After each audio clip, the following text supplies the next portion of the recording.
Yeah. Do you have any weapons on you right now? Yeah, I do. Hold on, no, don't reach. No, I do. Go on, turn around. Yes, sir. You're just gonna tell me what's going on, okay? So my family was trying to walk into my room, and they were trying to hit my heart. And my dad had a knife, and my sister had a sledgehammer, and then but however, I found their bodies, and their wounds were healed. Okay. Do you want me to show you? In a minute, okay? We need additional units. It's crazy.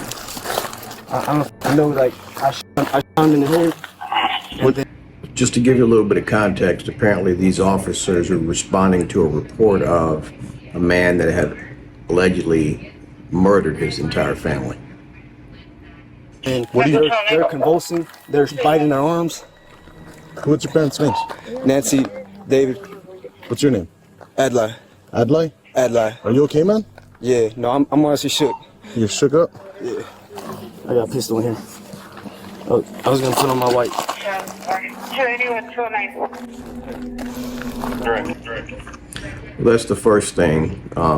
Most of you that don't know, I was a police officer for over 33 years, and anytime you're dealing with a potential suspect, they should have patted that guy down immediately. There's no reason he should have said, "I have a gun." They should have patted him down immediately, just based on the circumstances surrounding why they were there.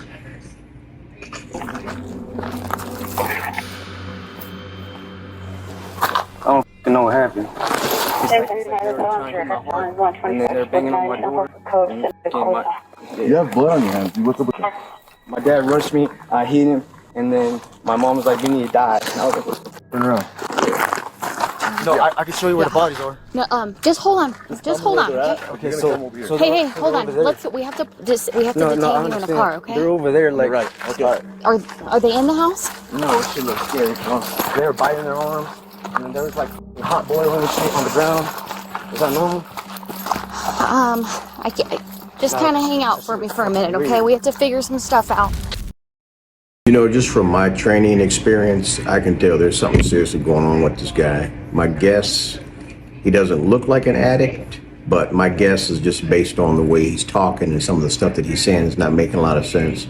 I'm thinking either severe mental illness or he's taken something, some kind of a synthetic drug or something along those lines. That's what it looks like to me. Appears to be in a state of insanity, claiming that his family attacked him, that he killed them, and that their injuries mysteriously disappeared. Clearly, something is very, very wrong. Terrified by the situation, the officers immediately call for dozens of backup deputies to help clear the house.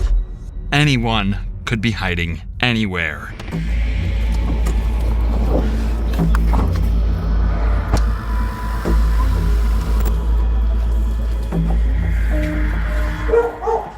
Bernalillo County Sheriff's Office! Anybody inside? Come out with your hands up, open and empty!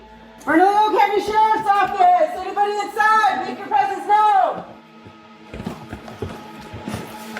I got open doors to the right. You guys take left, I got right. Okay. Bernalillo County Sheriff! So what these guys are doing now, they're doing what's called clearing the residence. They're making sure, now this is not, some will say, well, why don't they don't have a search warrant to go in. This would fall under exigent circumstances. You have a situation where somebody's called the police because somebody has potentially murdered somebody based on the call information. They confront a guy who's talking about people being attacked. He's got a gun on him and he has blood on him. So they need to go inside and make sure there's no other victims in the house. They're not looking for evidence or drugs or anything like that at this point. Sheriff's Office! Bernalillo County Sheriff's Office! All right, we'll move. You guys take the door to the left. I'll hold right. Go. Take.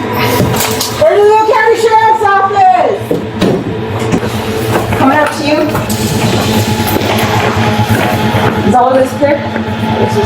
Jen and Oscar, where are you guys at? Over here. We're moving up to you. Is all of this clear, guys?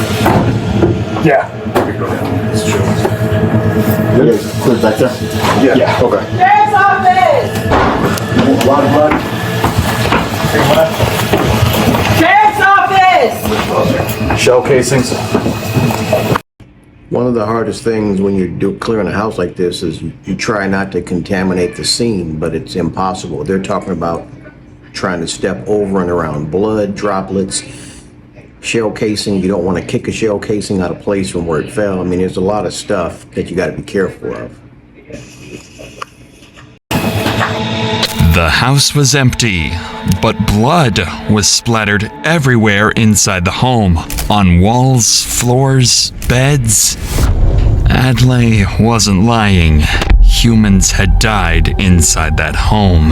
The bodies, however, were nowhere to be found. So officers decide to continue to search around the property, and this is where they would discover something horrifying. You see blood on shrubs anywhere? Nothing.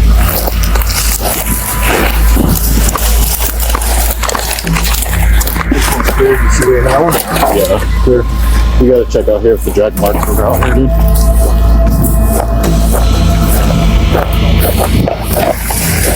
Blood.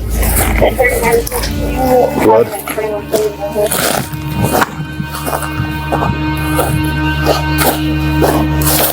Okay, I got him. So they just found 3 dead bodies.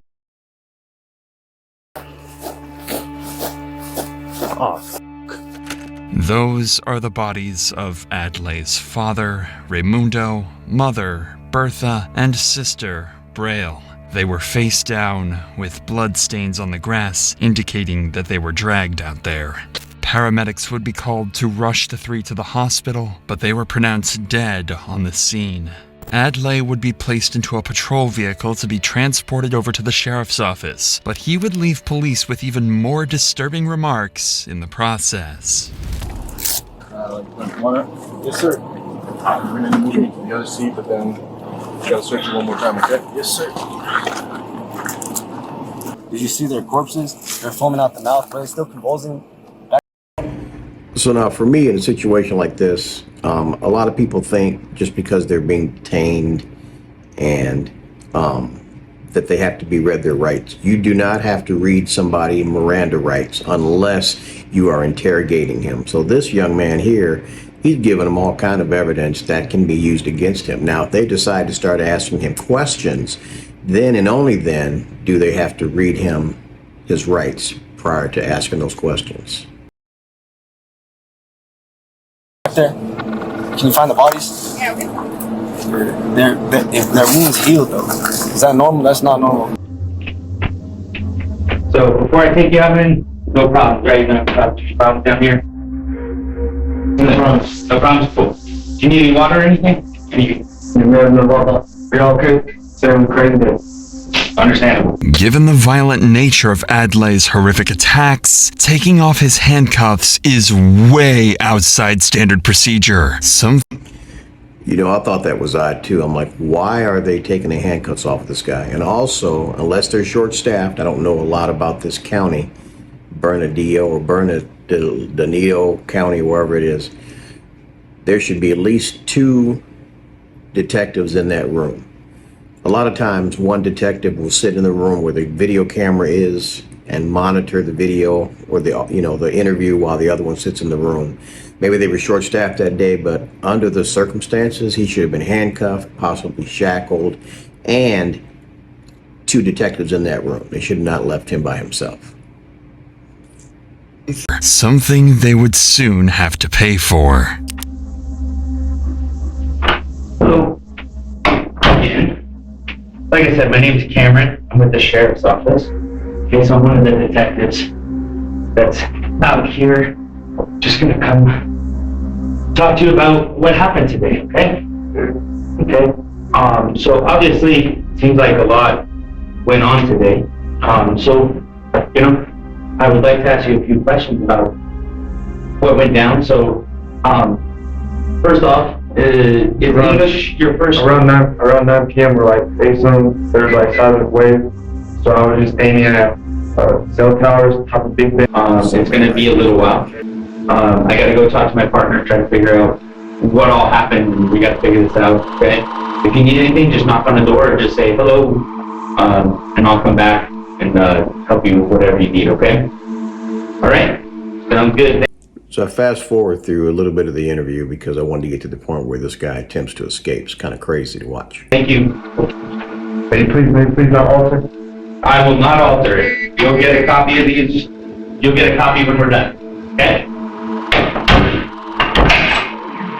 The detective would lock the door and leave to go determine what they should do with Adlai. This would turn out to be a massive mistake. Adlai was appearing to be in a complete state of insanity, so leaving him alone gives him the chance to potentially harm himself. When a suspect is even remotely showing signs of mental instability, they should be under law enforcement supervision the entire time. This is further proven when Adlai decides to have a conversation with an imaginary figure in the room. Does he even have it? So I'm just gonna take a picture. After talking to the imaginary figure, Adlai proceeds to take his water bottle and relieve himself in it. Admiral Magistrate got 40 over Admiral Big Baby 80. It starts though. They really can't unlock it. Who? Angel, unlock the door! His behavior, just from my experience, doesn't strike me as like your typical drugs. You know, meth, fentanyl, cocaine, crack. To me, I'm thinking something synthetic. You know, I've seen that kind of behavior before. Take his water bottle and relieve himself in it. That's kind of nasty. Admiral Magistrate got 40 over 80. It starts though. They really can't unlock it. Who? Angel, unlock the door! Unlock the door! Jesus Christ Jesus, Heavenly Father, please bring Eve to be under Admiral Big Baby Officer Magistrate to control consciousness of Angel. Amen. We still sending soldiers? Fucking weirdos. After spending so much time alone in his room, Adlai, perhaps out of frustration, strikes the wall. This seemingly random act would uncover something that would change everything.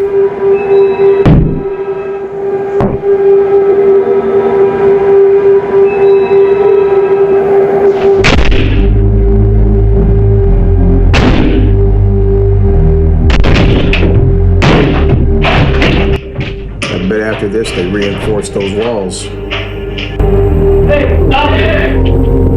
Adlai would make a run for it down the hallway, but the loud noise had already alerted an officer, and he quickly rushed to stop the escaping suspect. Stop! Stop! Put your hands down. Turn around. We're gonna die by. Turn around. Put your hands behind your back. Turn around. Put your hands behind your back. You know, I'm glad they caught this guy and that he didn't get away. I mean, thankfully he was inside a facility, but he clearly could have gotten out of that facility. I'm sure some lessons were learned from this by this department. I guarantee you now, those walls have been reinforced if they're continuing to use that as an interview room. The sad thing about this is 3 people lost their lives, and I'd love to know the backstory. You know, was there mental illness in his history? Was he using something that he shouldn't have been using? It's kind of hard to tell. Just based on my training experience, I'm thinking that he was using something. But again, it's hard to judge when you don't know the history. So another sad situation, but it's crazy how that guy just about escaped after murdering his whole family, allegedly. Love you guys. I will check you on the next one. Later.